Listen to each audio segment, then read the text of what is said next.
Hi guys, I'm going to show you how to make badimjun. So I'm going to cut up, these are eggplants, this is the style of eggplant I usually get, and I cut it up in pieces like this, okay?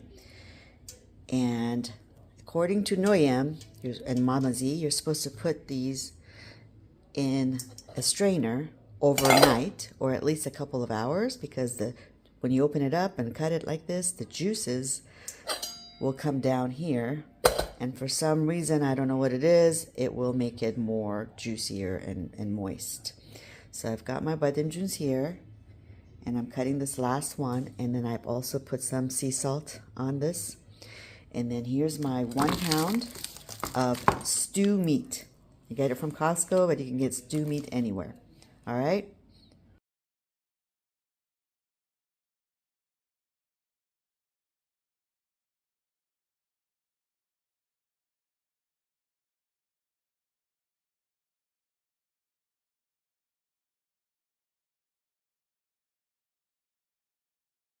Okay, so for my badimjun, usually I like it to be a little bit more juicy.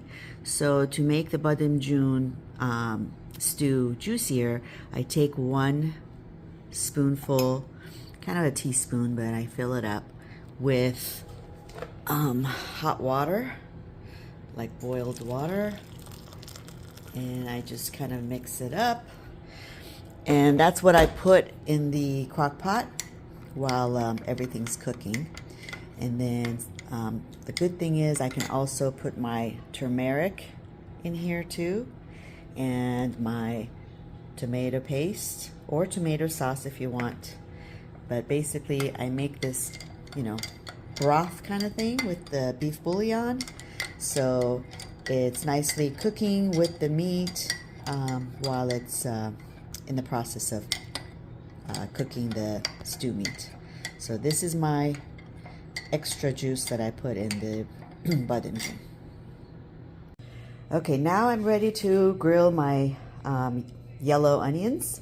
So I put some organic avocado oil in here. You can use olive oil, that's good as well. So here's my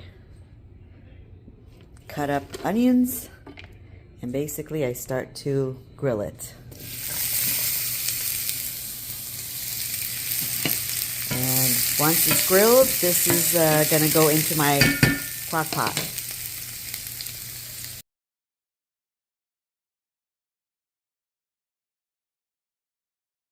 Okay, next I like to do my garlic separately. You can do it with the onions if you want, but I like to do it separately. So just a little bit, not too much grilled, because as soon as you start feeling or smelling the aromatic of the garlic, that's when you should kind of like, okay, good enough, because you want that aromatic to go into your crock pot or your dish where your badimjun is as well. So a little bit of a thing here, and then you put it into the crock pot. So next is my stew meat. So a lot of people cut them, and I usually do too, but I kind of like it thicker. So I won't cut it in too many small pieces. And basically I start kind of just searing it just a little bit. I put some salt on it,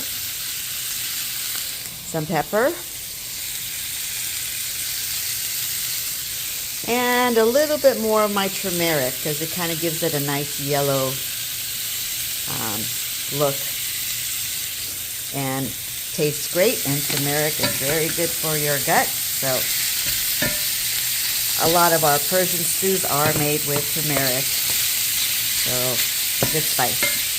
So I kind of sear it a little bit, not too much because it's going to be cooking in the crock pot anyway. If you're making this in a regular pot on the stove, pretty much similar thing, not a big deal. But yeah, you'll want to cook it a little bit more if you're just gonna have it on the stove, but doesn't matter because it's gonna be pretty much cooking, and it's stew meat, so it's okay.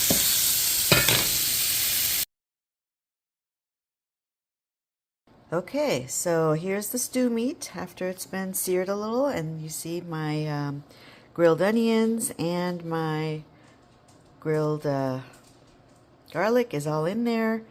I'm gonna pour my beef broth mixed with my tomato paste and a little bit more turmeric.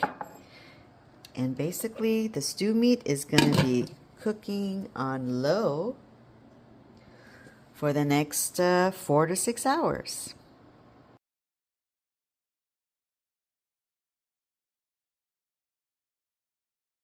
Okay, so while the stew is cooking, the stew meat is cooking in the slow cooker, I have prepared my eggplants in a baking sheet. There is a layer of oil under this, and we're gonna put it at 350 degrees, and we're gonna bake it. We're gonna bake it for, I'm gonna try at first for 30 minutes, and I don't want it to really dry out. So we'll wait for 30 minutes and then check it again. Okay, 20 minutes is up. I just looked at them and I feel like they're ready, but I'm going to put it in for another 10 minutes before I put it back in into the slow cooker with all the stew meat and the juices. Okay, that was pretty good. So I've placed all the eggplants into the crock pot, and I'm gonna let it still be on the crock pot for another probably 2 hours, so we'll get all the juices in there, and then we should be ready.